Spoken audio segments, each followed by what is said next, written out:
ನಮ್ಮ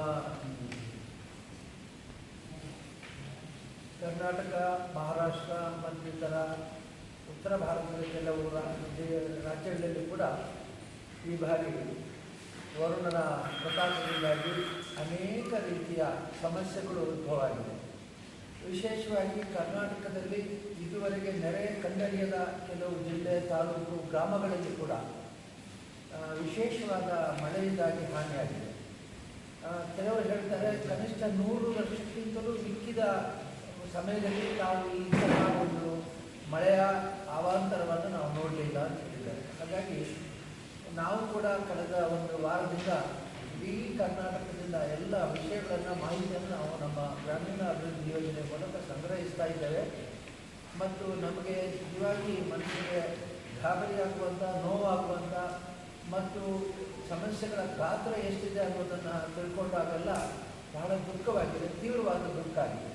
ಹೀಗಾಗಿ ನಾವು ಕೆಲವಾರು ಪರಿಹಾರದ ಯೋಜನೆಗಳನ್ನು ಹಾಕ್ಕೊಳ್ಬೇಕಾದ್ರೆ ಸ್ವಲ್ಪ ಸಮಯ ಹಿಡಿಯಿತು ನಮಗೆ. ಇವತ್ತು ನಾವು ಹೇಳಿದ ಹಾಗೆ ದಕ್ಷಿಣ ಕನ್ನಡ, ಉತ್ತರ ಕನ್ನಡ, ಬೆಳಗಾವಿ, ಧಾರವಾಡ, ಬಿಜಾಪುರ, ಬಾಗಲಕೋಟೆ, ಕೊಪ್ಪಳ, ಗದಗ, ಹಾವೇರಿ, ಕೊಡಗು, ಚಿಕ್ಕಮಗಳೂರು, ಶಿವಮೊಗ್ಗ ಜಿಲ್ಲೆಯಲ್ಲಿ ವ್ಯಾಪಕವಾದ ಹಾನಿಯಾಗಿದೆ. ಈ ಸಂದರ್ಭದಲ್ಲಿ ನಾವು ಕ್ಷೇತ್ರದಲ್ಲಿ ಏನು ಮಾಡಬಹುದು ಅನ್ನೋದನ್ನು ಯೋಚನೆ ಮಾಡಿದ್ದೇವೆ. ಈಗಾಗಲೇ ಕೆಲವಾರು ಕಾರ್ಯಕ್ರಮಗಳನ್ನು ಹಮ್ಮಿಕೊಂಡಿದ್ದೇವೆ. ಅಂದರೆ ಸುಮಾರು 19,000 ಬೆಡ್ಶೀಟ್ಗಳನ್ನು, ಕೆಲವು ಕಡೆ ಸೀರೆ ಬಟ್ಟೆಗಳನ್ನು ಹಂಚಿದ್ದೇವೆ. ಕೆಲವು ಕಡೆ ಬ್ಲೀಚಿಂಗ್ ಪೌಡರ್, ಮನೆಯ ಸುತ್ತಮುತ್ತ ಅಥವಾ ಮನೆ ಒಳಗೆ ಯಾರ ಮನೆ ಉಳಿದಿದೆಯೋ ಅಲ್ಲಿ ಸ್ವಚ್ಛತೆಗಾಗಿ ಬ್ಲೀಚಿಂಗ್ ಪೌಡರ್ ಕೊಟ್ಟಿದ್ದೇವೆ.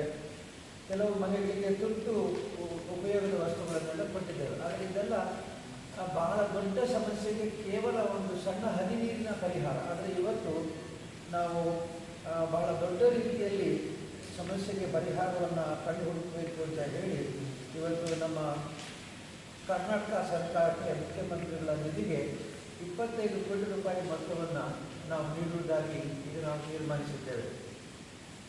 ಇಡೀ ಕರ್ನಾಟಕದ ಯೋಜನೆಗಳು ಒಟ್ಟು ಸೇರಿದಾಗ ಶಕ್ತಿ ಹೆಚ್ಚಾಗುತ್ತೆ ಅಂತ. ಹಾಗಾಗಿ ಈಗ ಕೇಂದ್ರ ಸರ್ಕಾರದಿಂದ ಸವಲತ್ತು ಬರಬೇಕು ಮತ್ತು ಕೇಂದ್ರ ಸರ್ಕಾರ ಹೆಚ್ಚಿನ ಮಂಜೂರಾತಿಯನ್ನು ಕೊಡಬೇಕು ನಮ್ಮ ರಾಜ್ಯಕ್ಕೆ ಅಂತ ಹೇಳಿ ನಾನು ಕೇಂದ್ರ ಸರ್ಕಾರವನ್ನು ಮತ್ತೊಮ್ಮೆ ಕೇಳ್ಕೊಳ್ತೇನೆ. ನಾನು ವೈಯಕ್ತಿಕವಾಗಿ ನಾನು ಕೇಳ್ಕೊಳ್ತೇನೆ, ನಮ್ಮ ಯೋಜನೆಯ ಎಲ್ಲ ಸದಸ್ಯರ ಪರವಾಗಿ ಕೇಳ್ಕೊಳ್ತೇನೆ. ಇದರ ಜೊತೆಗೆ ಕರ್ನಾಟಕ ಸರ್ಕಾರ ತನ್ನ ಎಲ್ಲ ಶಕ್ತಿಯನ್ನು ಒಟ್ಟುಗೂಡಿಸಿ ಕಾರ್ಯ ಮಾಡಬೇಕು. ಆಗ ನಮ್ಮ ಶಕ್ತಿ ಕೂಡ ಅದಕ್ಕೆ ಸೇರಿಕೊಳ್ಳಬೇಕು ಅಂತ ಹೇಳಿ 25 ಕೋಟಿ ರೂಪಾಯಿಯನ್ನು ನಾವು ಈ ಕ್ಷೇತ್ರ ಧರ್ಮಸ್ಥಳ ಗ್ರಾಮೀಣಾಭಿವೃದ್ಧಿ ಯೋಜನೆಯ ಮೂಲಕ ನಾವು ಕೊಡ ಮಾಡ್ತಾ ಇದ್ದೇವೆ. ಇದರ ಜೊತೆಗೆ ಬೆಳ್ತಂಗಡಿ ತಾಲೂಕಿನಲ್ಲಿ ವಿಶೇಷವಾಗಿ ನಮಗೆ ಸಂಪತ್ತು ಬೇಕಾಗಿದೆ. ನಮ್ಮ ಮಾನ್ಯ ಶಾಸಕರಾದ ಹರೀಶ್ ಪೂಂಜರವರು ಈಗಾಗಲೇ ಅನೇಕ ಸೇವಾ ಕಾರ್ಯಗಳನ್ನು ಪ್ರಾರಂಭಿಸಿದ್ದಾರೆ. ಅವರಿಗೆ ಪ್ರತ್ಯೇಕವಾಗಿ 50 ಲಕ್ಷ ರೂಪಾಯಿಯನ್ನು ಕಾಳಜಿ ಬೆಳ್ತಂಗಡಿ ಬ್ಲಡ್ ರಿಲೀಫ್ ಫಂಡ್ಗೆ ನಾವು ಇಲ್ಲಿ ಕೊಡ್ತಾ ಇದ್ದೇವೆ. ಇದರಿಂದ ಅವರ ಕಾರ್ಯಕ್ಕೆ ನಮ್ಮ ಸಣ್ಣ ಸೇವೆ ಕೂಡ ಸೇರ್ತದೆ. ಅದಲ್ಲದೆ ತನು ಮನ ವಚನಗಳಿಂದ, ಕಾಯ ವಾಚ ಮನಸ್ಸಿನಿಂದ, ಕಾಯ ಅಂತಂದರೆ ನಾವು ಹಲವಾರು ನಮ್ಮ ಕಾರ್ಯಕರ್ತರು ಸೇವೆಯನ್ನು ಮಾಡಲಿಕ್ಕೆ ಇಷ್ಟಪಡ್ತಾ ಇದ್ದಾರೆ. ಕೆಲವು ಕಡೆ ಸ್ವಯಂ ಸೇವೆಯನ್ನು ಮಾಡಲಿಕ್ಕೆ ಇಷ್ಟಪಡ್ತಾ ಇದ್ದಾರೆ. ನಮ್ಮ ಸಾಂತ್ವನದ ನುಡಿಗಳನ್ನು ಕೊಡ್ತೇವೆ. ಅದರ ಜೊತೆಗೆ ಈ ಸಂಪತ್ತು ಇದೆಲ್ಲ ಸೇರಿ ಎಲ್ಲ ರೀತಿಯಲ್ಲೂ ಕೂಡ ನಾವು ಈ ಕಾರ್ಯಕ್ರಮಗಳಿಗೆ ಬೆಳ್ತಂಗಡಿಯ ಶಾಸಕರ ಜೊತೆಗೆ ಇದ್ದೇವೆ ಅಂತೇಳಿ ಈ ಮೂಲಕ ನಾವು ಹೇಳ ಬಯಸ್ತೇವೆ.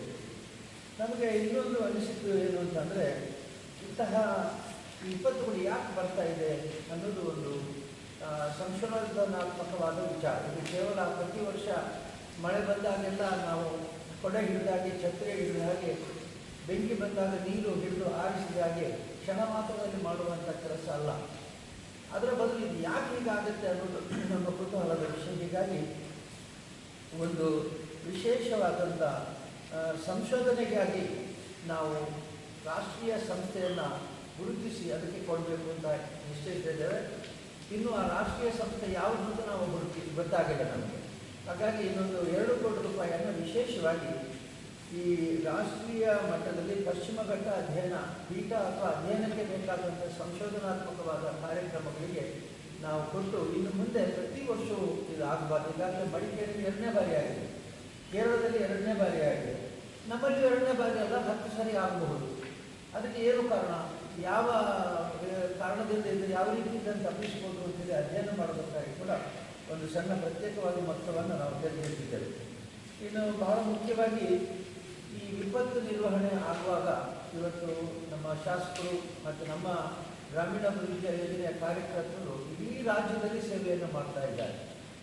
ಇದರ ಜೊತೆಗೆ ಒಂದು ವೇದಿಕೆ, ಈ ವಿಪತ್ತು ನಿರ್ವಹಣಾ ವೇದಿಕೆ ಅನ್ನೋ ವೇದಿಕೆಯನ್ನು ಮಾಡಿ ಗ್ರಾಮೀಣಾಭಿವೃದ್ಧಿ ಯೋಜನೆಯ ಒಕ್ಕೂಟಗಳನ್ನು ಸೇರಿಸಿ ಆ ಒಕ್ಕೂಟಗಳು ಈ ಕಾರ್ಯಕ್ರಮದಲ್ಲಿ ಕೈ ಜೋಡಿಸಿ ಇನ್ನು ಮುಂದೆ ಇಂಥ ಆಪತ್ತು ಯಾವುದೇ ಬಂದಾಗ, ನೆರೆ ಬರಲಿ, ಬೆಂಕಿ ವಿಪತ್ತಾಗಲಿ, ಗಾಳಿಯಿಂದಾಗಲಿ ಅಥವಾ ಯಾವುದೋ ಒಂದು ಅಪಘಾತದಿಂದಾಗಲಿ ಈಗ ಆದಾಗ ಅದಕ್ಕೆ ನಿರ್ವಹಣೆಗೆ ನಮ್ಮ ಸಂಘಟನೆಯ ಕಾರ್ಯಕರ್ತರು ಬದ್ಧರಾಗಿರಬೇಕು ಅಂತ ಹೇಳಿ, ಕಟಿಬದ್ಧರಾಗಿರಬೇಕು ಅಂತ ಹೇಳಿ ಈ ಸಂಘಟನೆಯನ್ನು ಮಾಡ್ತಾ ಇದ್ದೇವೆ.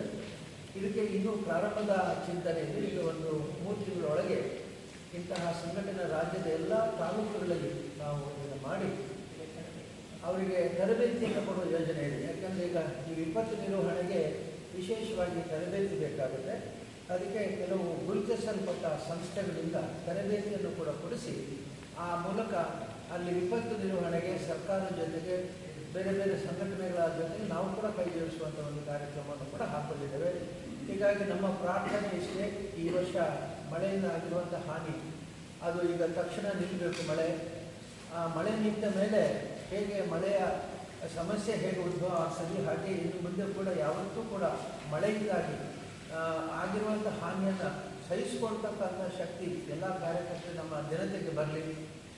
ಅವರ ಮನೆ ಮುರಿದು ಹೋಗಿದೆ, ಮನಸ್ಸು ಮುರಿದು ಹೋಗಿದೆ, ಅದರ ಜೊತೆಗೆ ಅವರ ಅನ್ನಕ್ಕೆ ಇವತ್ತು ತತ್ತರಾಗಿದೆ. ಯಾಕೆಂದರೆ ಎಷ್ಟೋ ಕಡೆ ನನಗೆ ಬಂದ ವರದಿ ಪ್ರಕಾರ ನಮಗೆ ಕೂಲಿ ಸಿಗೋದಿಲ್ಲ ಅಂತ. ಯಾಕೆಂದರೆ ಕೂಲಿ ಕೊಡಬೇಕಾದಂಥ ಮಂದಿ ಅಂದರೆ ಕೃಷಿಕರಾಗಲಿ ಅಥವಾ ಕೃಷಿ ಕೂಲಿ ಕೊಡುವಂಥ ಜನರಾಗಲಿ ಇವತ್ತು ಉದ್ಯೋಗವನ್ನು ಕಳ್ಕೊಂಡಿದ್ದಾರೆ. ಹಾಗಾಗಿ ಈಗ ಆ ಎಲ್ಲ ಸಮಸ್ಯೆಗಳಿಗೂ ಪರಿಹಾರ ನಾವು ಒಮ್ಮೆಲೇ ಸೂಚಿಸಲಿಕ್ಕೆ ಆಗೋದಿಲ್ಲ. ಆದರೆ ನಾವೆಲ್ಲರೂ ಒಟ್ಟಾಗೋಣ, ಸರ್ಕಾರದ ಜೊತೆಗೆ ಕೈ ಜೋಡಿಸೋಣ, ನಿರ್ವಹಣಾ ಕಾರ್ಯಕ್ರಮದ ಜೊತೆಗೆ ಕೈ ಜೋಡಿಸೋಣ. ನೀವೆಲ್ಲರೂ ಸಂಪತ್ತನ್ನು ಕೊಡ್ತೀರಿ, ಅದನ್ನು ಚೆನ್ನಾಗಿ ನಿರ್ವಹಣೆ ಮಾಡೋಣ ಅಂತ ಹೇಳ್ತೇವೆ. ಕೊನೆಯದಾಗಿ ಒಂದು ಮಾತು ನಮ್ಮ ಜನತೆಗೆ ಹೇಳಲಿಕ್ಕೆ ಬಯಸ್ತೇನೆ. ಯಾಕಂದರೆ ನಾನಾ ರೀತಿಯಿಂದ ಅನೇಕ ಸವಲತ್ತುಗಳು ಈಗ ಅನೇಕ ಮಂದಿ ದಾನ ಮಾಡ್ತಾರೆ, ಸರ್ಕಾರದಿಂದ ಬರುತ್ತೆ, ನಮ್ಮಂಥ ಸಂಘಟನೆಯಿಂದ ಬರುತ್ತೆ. ಆದರೆ ಜನ ಅದನ್ನು ಪ್ರತಿಯೊಬ್ಬ ಸಂತ್ರಸ್ತರು ಕೂಡ ಬಹಳ ಎಚ್ಚರಿಕೆಯಿಂದ ಹಣವನ್ನು ಬಳಸ್ಕೊಳ್ಬೇಕು ಅಂತ ನನ್ನ ವಿಶೇಷವಾದ ಕೋರಿಕೆ. ಯಾಕೆಂದರೆ ಎಷ್ಟೋ ಕಡೆ ಆ ಹಣ ಬಂದ ತಕ್ಷಣ, ಆ ವಸ್ತುಗಳು ಬಂದ ತಕ್ಷಣ ಅದನ್ನು ಅವರು ಸರಿಯಾಗಿ ಉಪಯೋಗಿಸ್ತಾ ಇದ್ದರೆ ಅವರ ನೆಂಟರು, ಅವರ ಬಂಧುಗಳು ಅಥವಾ ಅವರು ಯಾರಾದರೂ ಬಂದು ನಮಗೆ ಸಾಲ ಕೊಡಿ ಅಥವಾ ನಿಮ್ಮ ವಸ್ತುಗಳನ್ನು ಈಗ ನಾವು ಬಳಸಿ ಆಮೇಲೆ ನಿಮಗೆ ಹಿಂದೆ ಕೊಡ್ತೇವೆ ಅನ್ನೋದು ಮೋಸ ಮಾಡಿ ಅವರನ್ನು ಏಮಾರಿಸುವಂಥ ಸಾಧ್ಯತೆ ಕೂಡ ಇರೋದರಿಂದ ಎಲ್ಲ ಸಂತ್ರಸ್ತರು ಕೂಡ ಒಗ್ಗಟ್ಟಾಗಿ ಆಯಾ ಶಾಸಕರ ಸೇವೆಯನ್ನು ಪಡ್ಕೊಳ್ಳಿ. ಜಿಲ್ಲಾಧಿಕಾರಿಗಳು, ತಹಶೀಲ್ದಾರರು ಅಥವಾ ಸರ್ಕಾರಿ ಗ್ರಾಮ ಪಂಚಾಯತ್ ಅಧಿಕಾರಿಗಳ ಸೇವೆಯನ್ನು ಪಡ್ಕೊಳ್ಳಿ. ಯಾವುದೇ ಕಾರಣಕ್ಕೆ ನಿಮಗೆ ಬಂದಂಥ ಪರಿಹಾರ ನಿಧಿಯನ್ನು ದುರುಪಯೋಗ ಆಗದಂತೆ ಸದ್ಬಳಕೆ ಮಾಡುವಂತೆ ನೋಡಿಕೊಳ್ಳಿ ಅಂತ ಅವ್ರನ್ನೆಲ್ಲರೂ ನಾನು ಎಚ್ಚರಿಸ್ತಾ ಬಯಸ್ತೇನೆ. 50 ಲಕ್ಷ ರೂಪಾಯಿನ ನಮ್ಮ ಕಾಳಜಿ ಬೆಳ್ತಂಗಡಿ ಫ್ಲಡ್ ರಿಲೀಫ್ ಫಂಡ್ ಅಂತ ಮಾಡಿಕೊಂಡಿದ್ದಾರೆ. ಬೆಳ್ತಂಗಡಿಯಲ್ಲಿ ಸನ್ಮಾನ್ಯ ಶಾಸಕರು ಅವರು ಅತ್ಯಂತ ಬದ್ಧತೆಯಿಂದ ಕೆಲಸ ಮಾಡ್ತಾ ಇದ್ದಾರೆ ಮತ್ತು ಒಳ್ಳೆಯ ಒಂದು ಸ್ವಯಂ ಸೇವಕರ ತಂಡವನ್ನು ಅವರು ಸ್ಥಾಪಿಸಿಕೊಂಡಿದ್ದಾರೆ. ಮುಖ್ಯವಾಗಿ ಅವರು ವಾಗ್ದಾನವನ್ನು ಮಾಡಿದ್ದಾರೆ. 1 ವರ್ಷದಲ್ಲಿ ಈ 120 ಮನೆಗಳನ್ನು ನಾವು ಪುನರ್ನಿರ್ಮಾಣ ಮಾಡಿಕೊಡ್ತೇವೆ, ಒಂದು ಕ್ರಾಂತಿಯನ್ನು ಮಾಡ್ತೇವೆ ಅಂತೇಳಿ ವಾಗ್ದಾನವನ್ನು ಮಾಡಿದ್ದಾರೆ. ಅದನ್ನು ಬಹುವಾಗಿ ಪೂಜ್ಯರು ಮೆಚ್ಚಿಕೊಂಡಿದ್ದಾರೆ. ಇಂಥ ಯುವ ಸ್ಫೂರ್ತಿ ಇದ್ದರೆ ನಮ್ಮ ದೇಶ ನಿಜವಾಗಿ ಮುಂದೆ ಹೋಗ್ತದೆ ಅನ್ನುವಂಥ ಅಭಿಮಾನದಿಂದ ಪೂಜ್ಯರು ಪ್ರತಿಕ್ಷಣ ಅವರ ಒಂದು ಕಾರ್ಯಕ್ರಮಕ್ಕೆ 50 ಲಕ್ಷ ರೂಪಾಯಿ ದೇಣಿಗೆಯನ್ನು ಕೊಡ್ತಾ ಇದ್ದಾರೆ. ಈ ದೇಣಿಗೆ ಮೊತ್ತವನ್ನು ಪೂಜ್ಯರು ಸನ್ಮಾನ್ಯ ಶಾಸಕರಿಗೆ ವರ್ಗಾಯಿಸಿದ್ದಾರೆ.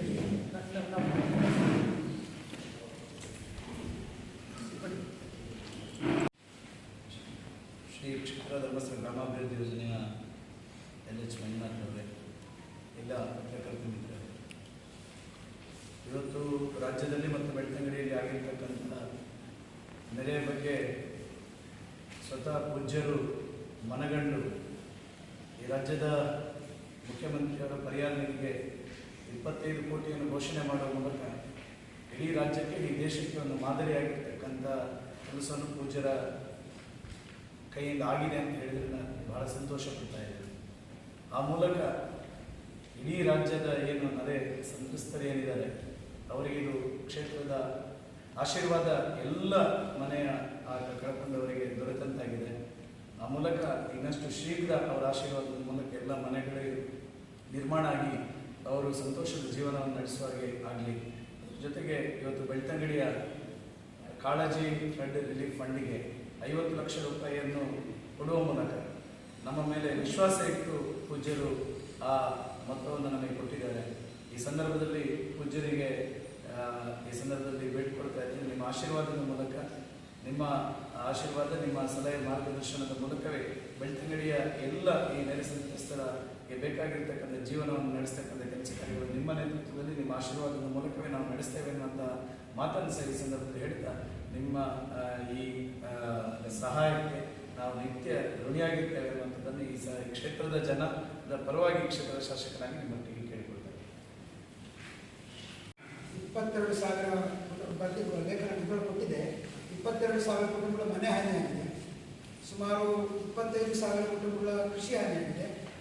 ಸುಮಾರು 25,000 ಕುಟುಂಬಗಳ ಸ್ವತ್ತು ನಾಶ ಆಗಿದೆ. ಅಂದರೆ ಅವರು ಕಷ್ಟಪಟ್ಟು ಗಳಿಸಿದ ಸ್ವತ್ತು ನಾಶ ಆಗಿದೆ. ಯೋಜನೆಗೆ ಸಂಬಂಧಿಸಿದ ರಾಜ್ಯದ ಟೋಟಲ್ ಸರ್ವೆ ಮಾಡಿದ್ರು. ಇದು ಯೋಜನೆಗೆ ಸಂಬಂಧಪಟ್ಟಿದೆ. ಕರ್ನಾಟಕ ರಾಜ್ಯದಲ್ಲಿ ಎಷ್ಟು ಸದಸ್ಯರು 42 ಲಕ್ಷ ಸದಸ್ಯರಿದ್ದಾರೆ. ಯೋಜನೆ ಸಂಬಂಧಿಸಿದ ಮಾತ್ರ ಸಾಧಾರಣ ಈ ಹಾನಿಗೊಳಗಾದವರು 99% ಯೋಜನೆಗೆ ಸೇರಿಯೇ ಇದ್ದಾರೆ. ಹಾಗಾಗಿ ಯೋಜನೆಗೆ ಸೇರಿದ್ದಾರೆ.